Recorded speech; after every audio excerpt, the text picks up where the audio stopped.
আসসালামু আলাইকুম, আমি রিমন। আজকে আমরা রান্নার কিছু ভিডিও শেয়ার করব আপনাদের সাথে।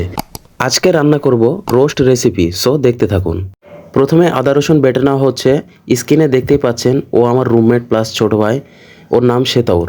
কয়েকদিন ধরে বলছিল ভাই ভালো কিছু রান্না করে খাওয়া যাক, তাই একটু আয়োজন করলাম।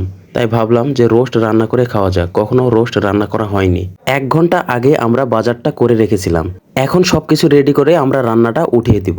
প্রথমে পাত্রে পরিমাণ মতো চাল নিয়ে সেই চালটি ধুয়ে নেব এবং ভাতটি রান্না হতে হতে আমরা রোস্টের যতগুলো মশলা সব রেডি করে নেব।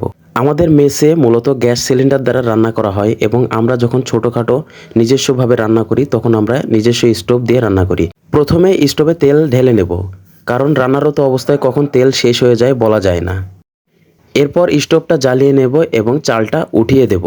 এবারে চালে পরিমাণ মতো পানি দিয়ে আমরা ভাতের জন্য চালটাকে স্টোভে উঠিয়ে দেব। ভাত রান্না হতে হতে আমরা রোস্টের জন্য মশলা প্রস্তুত এবং মাংস ধোয়া কাটা সব কিছু একে একে সেরে নেব। সেটাও একটা হাই দিয়ে দাও। দেখতেই পাচ্ছেন রোস্টের মাংসগুলো ও পিস পিস করতেছে। এরপরে ধুয়ে নেবে এবং মাংস ম্যারিনেট অবস্থায় রেখে দিতে হবে। রোস্ট পিসগুলোকে ম্যারিনেট অবস্থায় রেখে কিছুক্ষণ পর রোস্ট তৈরি করলে রোস্টের স্বাদ অনেক গুণ বেড়ে যায়। এবারে রোস্ট পিস ধুয়ে নেওয়ার পর কিছু পরিমাণ লবণ ও গুঁড়ামরিচ দিয়ে ম্যারিনেট অবস্থায় 20 মিনিট রেখে দিব। এখানে গুঁড়ামরিচ ইউজ করা হয়েছে যেন ভেজে নেওয়ার পর কালারটা একটু সুন্দর হয়, এই জন্য। রোস্ট পিসগুলো জায়গায় জায়গায় কেটে নেওয়া হয়েছে যেন মশলাগুলো ঠিকঠাক ভেতরে যায়। এরপর 20 মিনিটের জন্য রোস্টগুলোকে ম্যারিনেট অবস্থায় রেখে দিলাম। এদিকে শেতাউর মুরগির 2 পা আগুনে পোড়াতে ব্যস্ত। অনেকে এই জিনিসটা খায়, আবার অনেকে খায় না, যেমন আমি খাই না। রোস্টের জন্য পেঁয়াজটা সুন্দরভাবে বেটে নিতে হবে, এজন্য টুকরো টুকরো করে পেঁয়াজটা কেটে নিয়েছি। কিছুক্ষণ পর দেখি ভাতটা প্রায় হওয়ার মধ্যেই হয়ে এসেছে। আর কিছুক্ষণ পর আমরা ভাতটিকে নামিয়ে নেব।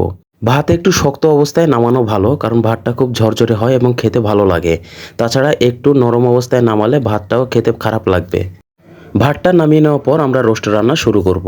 ভাত রান্না হয়ে যাওয়ার পর গরম তেলে ম্যারিনেটরত অবস্থায় সেই রোস্ট পিসগুলো একে একে ভেজে নেব।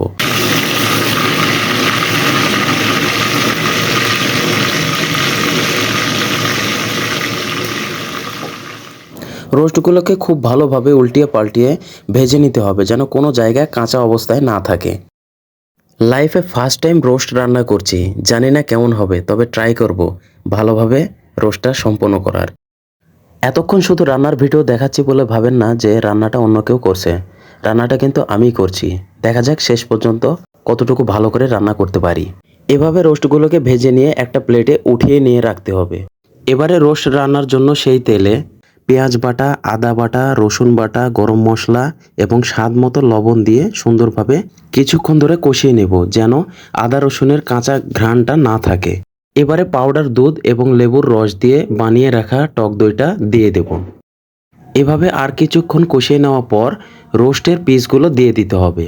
এবারে রোস্ট পিসগুলো দিয়ে দিলাম এবং তা কিছুক্ষণ হালকা আঁচে সুন্দর করে কষিয়ে নিলেই পরিবেশনের উপযোগী হয়ে যাবে রোস্ট। কয়েক মিনিট পর রোস্টটা আমাদের কষানো হয়ে গেছে।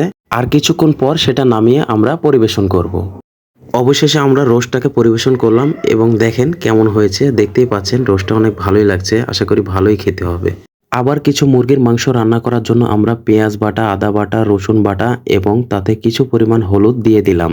দিয়ে দেব পরিমাণ মতো মরিচ গুঁড়া। মরিচ গুঁড়া যেন বেশি না হয় এবং মাংসের স্বাদটা নষ্ট না হয় সেজন্য পরিমাণ মতো দিয়ে নেব। দিয়ে দেব পরিমাণ মতো লবণ এবং কিছু ধনিয়া গুঁড়া। ধনিয়া গুঁড়া দেওয়ার কারণ যে রান্নার স্বাদটা একটু ভালো হয় এবং ফ্লেভারটা সুন্দর হয়।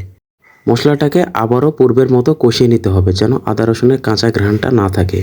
এবারে মশলাটা কষিয়ে নেওয়া হয়ে গেলে এর মধ্যে মাংসটা দিয়ে দেব।